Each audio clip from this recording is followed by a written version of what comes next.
O I am so sorry, মানে আমি স্নান করছিলাম, ওই জন্য আপনাকে বসে থাকতে হলো। হ্যাঁ, আপনার শাশুড়ি আমাকে বলেছেন। আমি আসলে আপনাকে মানে আসতে বলেছিলাম। আমি জানি আপনি খুব ব্যস্ত, কিন্তু আমি জানতে চাইছিলাম যে ওই মিস্টার প্যাটেল আর তার লোকজনের কোনো খবরাখবর পাওয়া গেল, মানে আমার স্বামীর ব্যাপারটা। দেখুন, ওই যে গ্রুপটার এগেনস্টে আমরা লড়ছি তারা খুব প্রফেশনাল এবং পাওয়ারফুল। আমার ধারণা যে এরাই আপনাকে ফলো করেছিল। আর এই ফলো করার দুটো কারণ থাকতে পারে। এক, এই যে আপনি ওদের ব্যাপারে নাক গলাচ্ছেন, সেটা ওদের একেবারেই পছন্দ না। এবং দুই, আপনি কখন কোথায় যাচ্ছেন, কে বা কারা আপনার কাছে আসছে, সেটার উপর একটা কড়া নজর রাখা। এই যে দ্বিতীয় কারণটা, এই কারণটাই আমাকে ভাবাচ্ছে, বুঝলেন? আপনার নাক গলানোটা ওদের পছন্দ হবে না, এটা তো খুব স্বাভাবিক। এই যে আপনাদের বাড়ির ওপর নজর রাখা, তার মানে ওদের একটা কোনো ভয়ের কারণ আছে। মানে ওরা আশা করছে যে এখানে কিছু একটা ঘটবে, সেটা কবে ঘটবে সেইটা ওরা নিজেও জানে। আপনার কথাগুলো খুব গোলমেলে লাগছে, মানে কিছুই বুঝতে পারলাম না। এর মানে কি? হ্যাঁ, এর মানে কি? এর মানেটা যে আমিও সবটা ধরতে পারছি তা কিন্তু নয়। আমি জাস্ট ধরার চেষ্টা করছি। মানে কতগুলো সম্ভাবনা জাস্ট মনের মধ্যে উঁকি দিয়ে যাচ্ছে। আচ্ছা, এই যে অসীম, এই অসীমকে কি আপনাদের বাড়িতে প্লান্ট করা হয়েছিল যাতে করে সর্বক্ষণ একটা ওয়াচ রাখা যায়? তাছাড়া এই যে প্যাটেল, এই প্যাটেলের ভয়টাই বা কি? তাই যদি হয় তাহলে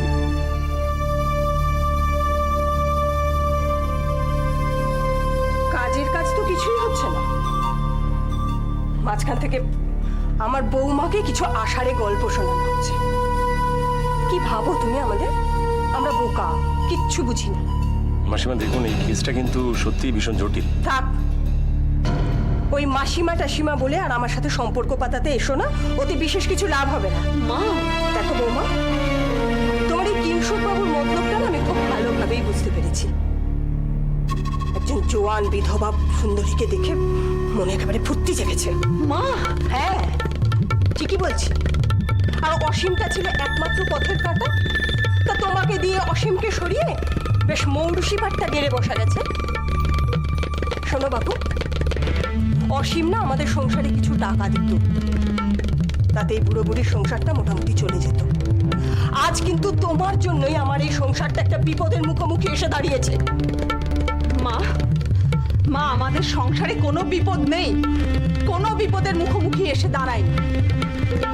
আর সত্যি যদি কোনো বিপদ হয়ে থাকে তাহলে সেটা মিস্টার প্যাটেল এবং তাদের দলবলের জন্য, এবং তাদের খোঁজার জন্যেই উনি আমাকে এতটা সাহায্য করছেন। তা বটে, সেই রকমই তো শুনছি। ইনভেস্টিগেশন না? তা কাউকে ধরা গেল কি? গ্যাংয়ের ছোটখাটোদের ধরা হয়েছে, তবে রাঘব বলের এখনো কেউ ধরা পড়েনি। তবে ধরা পড়ে যাবে, নিশ্চয়ই ধরা পড়বে। পালিয়ে যাবে কোথায়?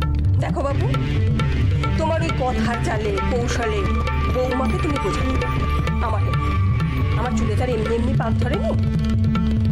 তাহলে বলছো কাজের কাজ কিছুই হয়নি, শুধু বৌমার সাথে খানিকটা সময় কাটিয়ে যাওয়া যায়, আসল কাজ কিছুই করতে পারো।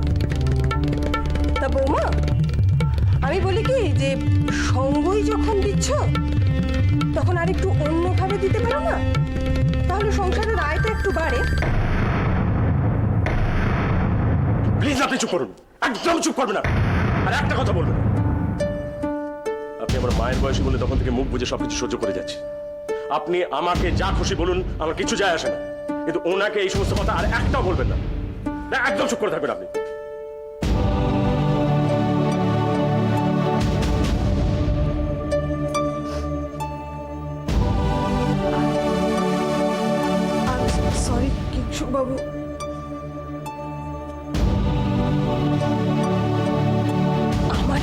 দাঁড়িয়ে আমারই ছেলের বিধবার সঙ্গে রঙ্গ তামাশা করবে, সেটা তো আমি এমনি এমনি চুপচাপ সহ্য করতে পারি না।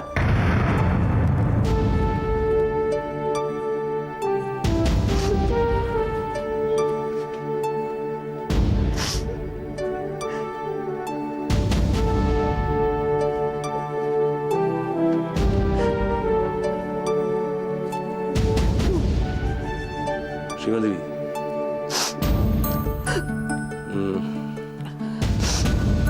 আই সরি, আমি আসছি। দেখুন, এইরকম একটা তুচ্ছ কারণে আপনারা এত দামি চোখের জল নষ্ট করবেন না। আসি। কিছু বাবু,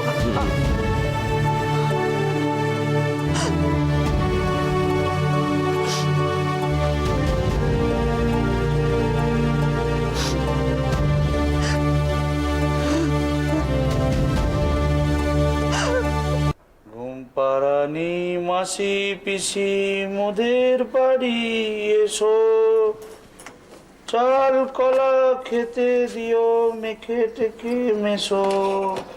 কি হয়েছে তোমার আজকে? হ্যাঁ, বুড়ো দাড়ি ছেলেকে থাবড়ে থাবড়ে ঘুম পাড়াচ্ছ কেন? আর ছেলেমেয়েরা কি বাপ মায়ের কাছে কখনো বড় হয় গো? এ তেমন ছোটটাই থাকে। দেখ কেমন সুন্দর হয়েছে দেখতে, দেখো না কতটুকু ছিল বলো, কত বড় হয়ে গেল, কত লম্বা। মোদের বাড়ি। কি হয়েছে তোমার আজকে? এমন করে ছেলেকে দেখছো যেন কতদিন বাদে দেখছো। সত্যি না, খুব লক্ষ্মী ছিল। এই শোনো, শোনো, কি হয়েছে?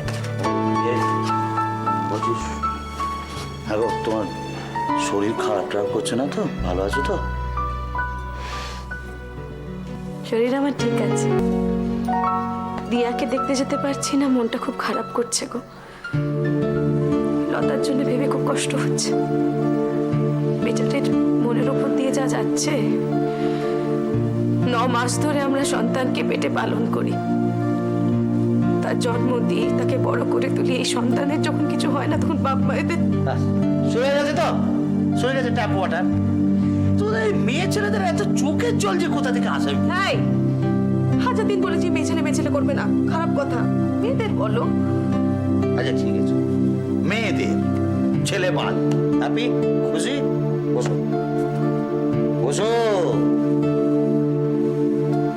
এই যে তুমি ভ্যা ভ্যা ভ্যা ভ্যা করে কাঁদবে না, সেই কারণেই তো তোমাকে আমি কথাগুলো বলি, মানে বলবো বলবো পুরো বলা হয়নি। কি? আজকে আমি দিয়াকে দেখে এসেছি তো। সত্যি? আগে বলেনি কেন? বলে পরে তোমার এই হঠাৎ হাসিটা দেখতে পেতাম না। তোমার দাঁতের সেটিং খুব ভালো। খালি বাজে কথা। তো বলো বলো, কেমন দেখলে দিয়াকে? ভালো আছে, খুব ভালোই আছে। আমাকে খাটের উপর দাঁড়িয়ে বেশ খানিকক্ষণ নাচ দেখিয়ে দিল, তারপর আবার একটু নাচের কাছে বোকাও খেয়ে গেল। এমনি ভালোই আছে, ভেরি গুড।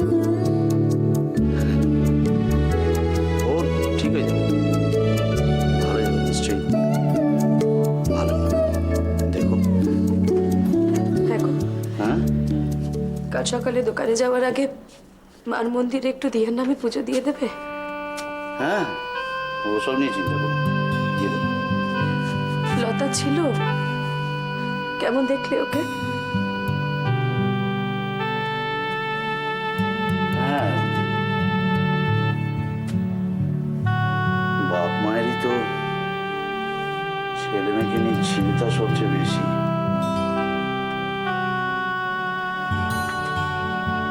ওর মনটাই খুব খারাপ দেখলাম, মুখটা খুব শুকিয়ে গেছে। আমাকে দিকে হাসলো, সেটা হাসি ছিল না।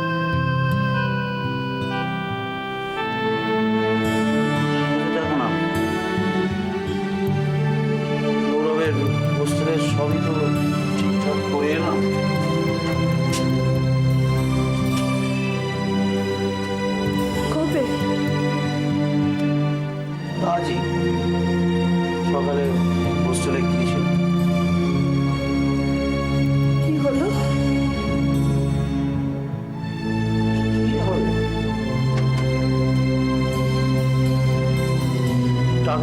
জমা করে দিয়ে আসলাম।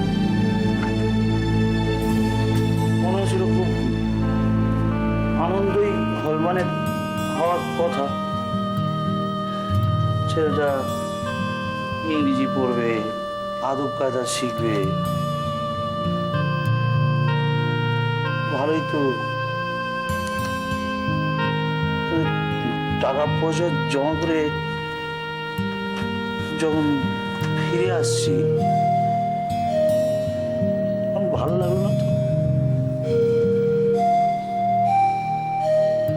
ভালো লাগলো না।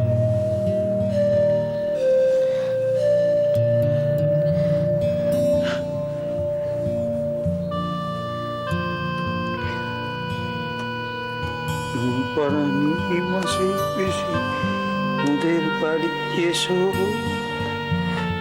জল কলা পেতে দেব বসে বসে।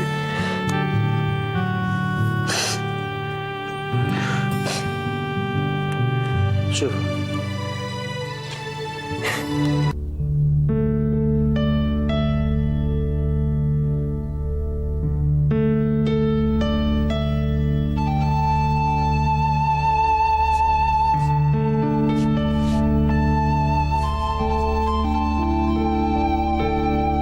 রবি,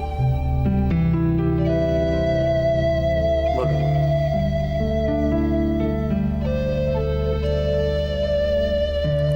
কি হলো, কি বলবে বলো? কি বলবো বল, কিছু বলতে গেলেই তো এক রাশ কান্না বেরিয়ে আসে।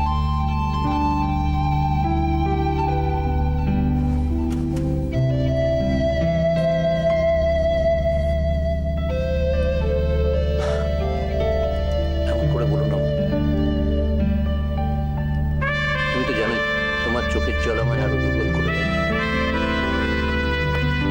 দেখ, মানুষের অসুখ করে হাসপাতালে যেতে হয়, সবই মানছি, কিন্তু দিয়ার যে অসুখ, এটা তো আমি কিছুতেই মানতে পারছি না। ক্যান্সার শুনলেই গা কেঁপে ওঠে, মনে হয় সব শেষ, সব শেষ। যতক্ষণ দিয়ার সঙ্গে থাকছি,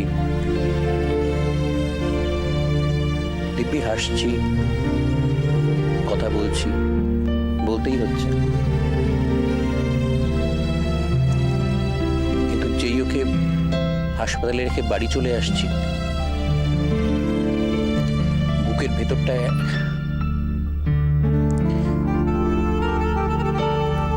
খুব কষ্ট হচ্ছে মা।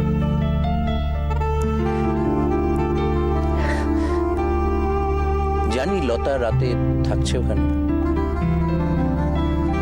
লতা ফেরেনি এখনো? এখনই ফিরবে, সময় হয়ে গেছে। সব কিছু হচ্ছে তোর বাবার পাপে, জানিস? হ্যাঁ, আমি বলছি সব কিছু হচ্ছে তোর বাবার পাপে, আর তোরা তার খাসরত দিচ্ছিস। কেন আবার পুরনো কাসুন্দি ঘাটছ না? কারো পাপ কেউ বয় না। কর্মফল, কর্মফল। সবাই নিজের কর্মফল নিজে ভোগ করে। মদ জুয়া এসবকে আমিও কম করেছি। এসব আমার জন্য না। রবি, আজ আমরা সকলে হাত ধরে থাকি। সংসার পরিবার মানেই তো পাশাপাশি হাত ধরে থাকি। আজ আমাদের এই ছোট্ট পরিবারের সম্পর্ক কেউ যেন একজন হয়ে উঠেছে। উনি না থাকলে তো দিয়ার হাসপাতালে অ্যাডমিশনই হতো না। অথচ ভগবানের কি বিচার দেখ, পাত্র হিসেবে বাবা এক কথায় ওনাকে নাকচ করে দিল। আজ আমার এই ভাঙা নৌকোয় উনি তো হাল ধরতে এসেছেন।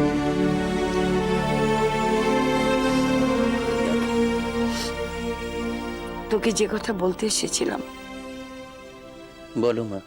ইদানিং তুই সোনাকে দেখেছিস? হ্যাঁ, কেন? ওর মুখটা সবসময় শুকনো শুকনো থাকে, চুপ করে থাকে, কথা বলে না, কি যেন ভাবে। আগে কত আনন্দ করতো, হই হই করতো, এখন তো আর হাসতেই দেখি না। কি হয়েছে বলতো? ও এখন নতুন জায়গায় গেছে মা। নতুন জায়গা, নতুন লোক, মানিয়ে নিতে একটু সময় তো লাগবেই। লতাকে মনে নেই এই বাড়িতে যখন প্রথম এলো তখন সবসময় কিরকম মুখ ভার করে থাকতো। ও কিছু না। মাতাজি কিন্তু বলেছিল এই বিয়ের সুখী হবে না।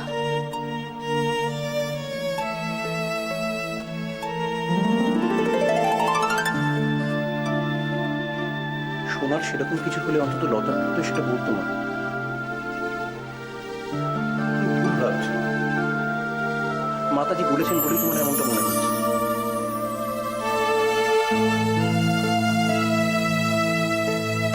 টিয়ার ব্যাপারটা তো সবসময় সোনার মাথায় ঘুরছে। ও হাসবে কি করে বলো তো? আমাদের এই বাড়িতে কি হাসি আছে?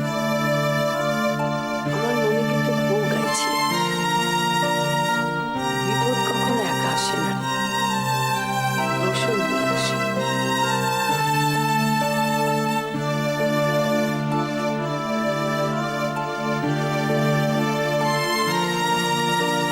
বড্ড ক্লান্ত হয়ে গেছো না? একটু বিশ্রাম নাও।